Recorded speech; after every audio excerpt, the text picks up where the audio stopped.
Hola, salam Just Talk. Gue kembali lagi dengan dua match yang menurut gue itu luar biasa.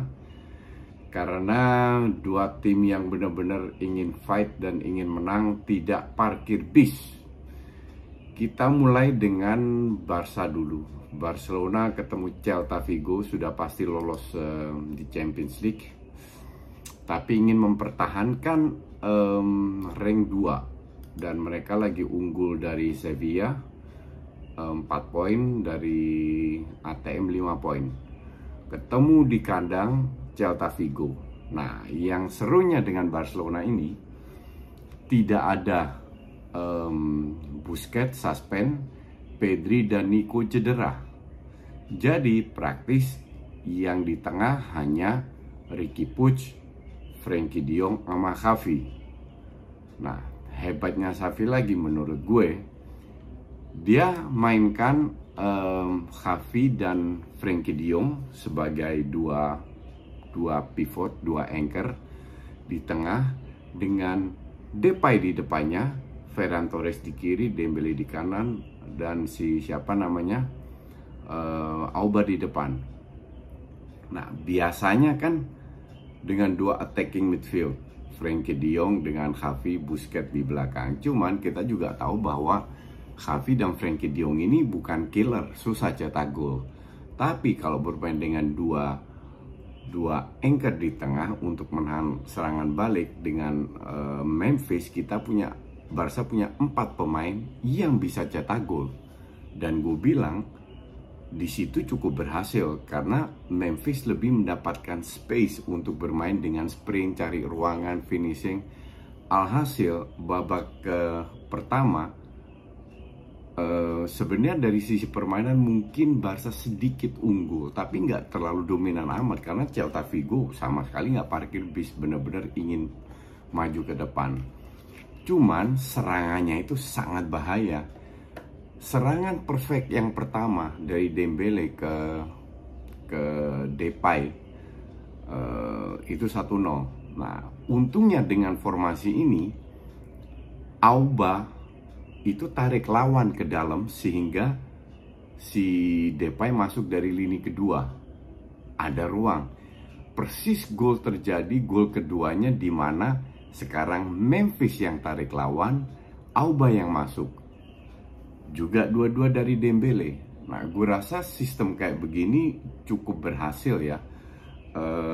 Inilah yang gue maksud, pelatih itu harus bermain sesuai dengan pemain yang dimiliki, kapasitas pemain. Kalau lu nggak ada Pedri, nggak ada Busquets, lu harus lebih pintar. Dan Xavi memang nggak begitu kelihatan, tapi dia benar-benar memerankan jobnya sebagai anchor dengan Frenkie de Jong itu luar biasa. Nyaris nggak ada peluang besar juga untuk Celta, walaupun Celta gue bilang keren banget mainnya. Banyak sekali setengah peluang, tapi ya Celta is Celta, intinya begitu. Nah, pada saat di babak kedua Ferran Torres dikeluarin, Ferran Torres nggak kelihatan sama sekali. Ferran Torres dikeluarin, kembali lagi Riqui Puig yang masuk. Nah, Riqui Puig masuk, ditaruh di belakangnya posisinya Depay geser ke kiri. Apakah itu berhasil? Nggak terlalu juga. Riqui Puig kita tahu sendirilah. Tapi bisa cetak gol ketiga karena kembali lagi ya Dembele kasih 2 assist dan berkat itulah setelah itu nggak terlalu bahaya sehingga mereka bisa cetak 1 gol dari kado dari Thiago dari Ter Stegen, sehingga Iago Aspas bisa cetak. Tapi ini pertandingan diwarnai dengan 3 blunder dari pemain Barca, Eric Garcia, Araujo sama Ter Stegen. Blunder kalau ketemu tim besar itu selesai. Sekarang dari 3 blunder, kesalahan yang fatal, yang passing ke lawan kayak gitu-gitu, si Eric Garcia passing ke lawan, please ya, hanya 1 kali fatal jebol karena kesalahan Ter Stegen tadi. 3-1 yang jadi masalah adalah minggu depan Eric Garcia nggak bisa main, Frenkie de Jong nggak bisa main, Alba nggak bisa main. Oke, Alba mungkin bisa pasang Des di sayap kiri, Frenkie de Jong digantiin sama si siapa namanya, Busquets udah balik lagi dari suspend. Ya mungkin kalau gue bilang main kayak tadi, Busquets sama Xavi di tengah, depannya Depay, itu cukup berhasil. Dan si siapa namanya, si Araujo kena gegar otak, tabrakan sama Xavi, tapi beruntung kabar terakhir ini sekarang hampir jam 5 pagi, kabar terakhir dia sudah sadar dan masih belum tahu separah apa gegar otaknya. Oke, kita ke match berikutnya, Liverpool lawan Aston Villa di kandang Aston Villa. Kita tahu bahwa Liverpool sudah tertinggal 3 poin. Kalau seandainya ya mereka harus menang kalau ingin mengharapkan sedikit peluang, karena besok si City baru main ketemu Aston Villa. Dan lucunya semua orang fans Liverpool yang kardus bilang ya Aston Villa pasti dibantu sama Gerrard, pasti nggak tampil. Nggak ada bantu-bantuan ya. Aston Villa sama sekali nggak ada parkir bisnya, berani ke depan, berani keluar, berapa momen mempersulit Liverpool bermain. Kalau gue bilang keren, cuman eksekusinya sering gagal karena kualitas pemain, kontrolnya salah, passingnya salah. Yang Klopp lakukan adalah membangku cadangkan Salah, Henderson, Thiago. Gue bilang masuk akal karena hari Sabtu ketemu Chelsea lagi di final FA Cup. Dan this is the problem dengan Liverpool. Di depan stok banyak, di belakang tengah stok tipis. Curtis Jones mainin gantiin Thiago, udah selesai, case close. Apalagi Fabinho cedera, Henderson yang masuk. Curtis Jones ini, permainan Liverpool di bawah Klopp ini banyak sekali pergantian posisi, oke? Dan pemain depan melakukan hal itu dengan perfect. Buka ruang, tutup ruangnya, memanfaatkan ruang yang ditinggal oleh teman sendiri, itu luar biasa. Cuman kalau lu punya satu pemain kayak Curtis Jones yang sering kali mengambil keputusan yang salah, akurasi passing juga jelek, ya sering mentok. Oh ya, Robertson nggak main juga, Tsimikas yang main.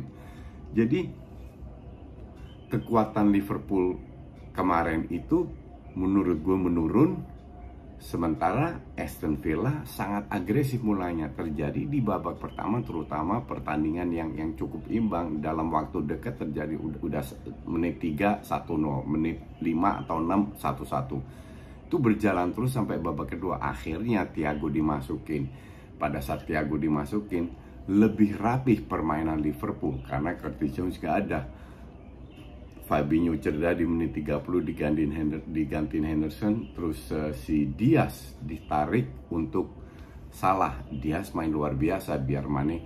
Kenapa ditarik? Bukan karena dia jelek, karena dia butuh juga istirahat. Karena feeling gue Diaz akan main sebagai starter lawan Chelsea nanti di final FA Cup. By the way, gue akan memberikan live commentary di Helmi Yahya, Just Haye Show dengan beberapa fans Liverpool. Jadi itu akan menjadi seru kayak di semifinal FA Cup.